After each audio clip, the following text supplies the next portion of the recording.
M. Hervé Loïc, à la garde des Sceaux, ministre de la Justice. Je vous en prie, Monsieur Hervé. Madame la présidente, mes chers collègues, Madame la ministre, j'attire votre attention sur l'accueil des mineurs non accompagnés ou mineurs étrangers isolés selon l'ancien vocable et la situation particulière en Haute-Savoie. Le nombre de mineurs non accompagnés confiés au département a augmenté de plus de 240% entre 2015 et 2018. Il représente désormais plus de 25% des mineurs placés sous la responsabilité du département. Et sur 305 mineurs placés, plus de la moitié sont de grands adolescents et 90% des garçons.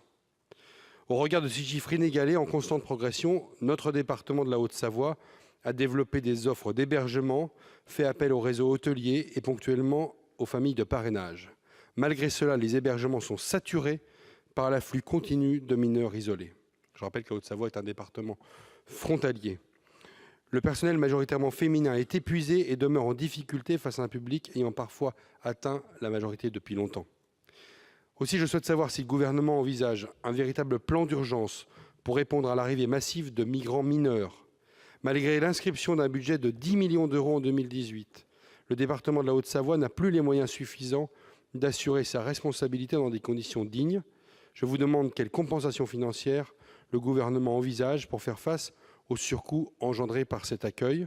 Cette problématique demande une action forte et efficace du gouvernement, tant sur les plans social, économique, judiciaire, que dans le domaine de l'éducation nationale, pour répondre aux failles de notre dispositif actuel.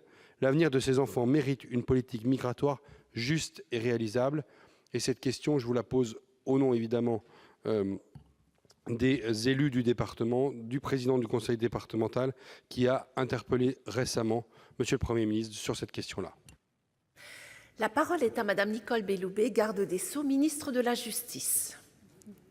Madame la présidente, mesdames les sénatrices, monsieur le sénateur Hervé, votre question aborde un sujet extrêmement difficile, évidemment, tant pour les départements qui doivent assumer la prise en charge de ces mineurs non accompagnés que pour l'État qui est très sensible aux questions que vous posez.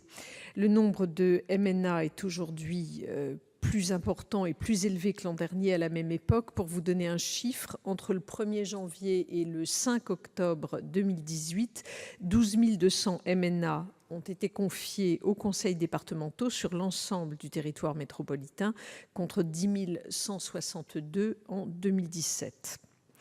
Évidemment, l'État est conscient des difficultés financières que cela engendre et il a donc souhaité se mobiliser. Par communiqué de presse en date du 17 mai 2018, l'Assemblée des départements de France a accepté les propositions du gouvernement. Ces propositions confirment une aide financière accrue, concentrée sur la phase d'accueil et d'évaluation de la minorité et de l'isolement.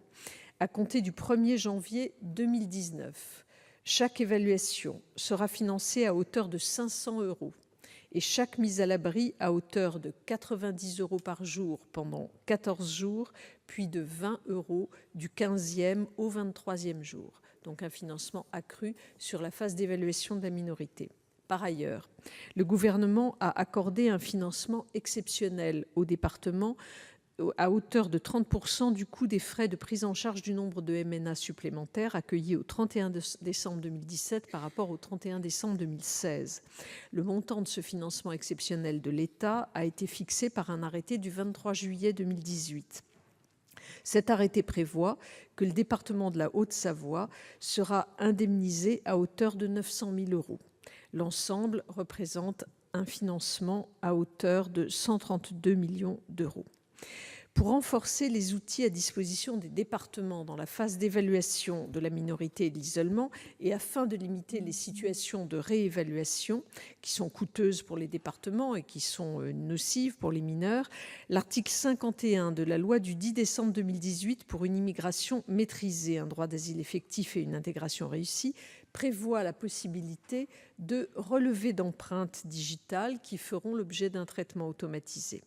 Enfin, un travail interministériel sur un référentiel d'évaluation est actuellement en cours afin de permettre une harmonisation des pratiques et de consolider à l'égard de tous la légitimité des évaluations. Voilà ce qui est proposé actuellement.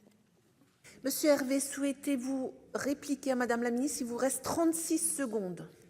Merci Madame la Présidente, bien volontiers. Je voudrais remercier la ministre de sa réponse et je sais l'attention qu'elle porte à cette question des mineurs non accompagnés et particulièrement à la situation de la Haute-Savoie. Je remercie des décisions ponctuelles qui ont été prises et elles sont importantes. Je les répercuterai naturellement auprès des élus de la Haute-Savoie. Je profite d'avoir la parole ce matin pour attirer votre attention aussi sur la coopération avec la police de l'air et des frontières. Je rappelais que nous sommes un département frontalier, que bien des jeunes arrivent à des postes frontières, notamment le poste frontière du tunnel du Mont-Blanc, et qu'au moment où il y a des contrôles qui sont faits, notamment sur évidemment la question de la majorité, naturellement, mais aussi des contrôles liés au visa biométrique, qu'à ce moment-là, il y a une harmonisation au niveau national, je n'irai pas plus loin, mais je vous en transmettrai les éléments, Madame la Ministre, une harmonisation qui soit faite et qui permette d'améliorer la situation et la coopération entre la police de l'air et des frontières et le conseil départemental.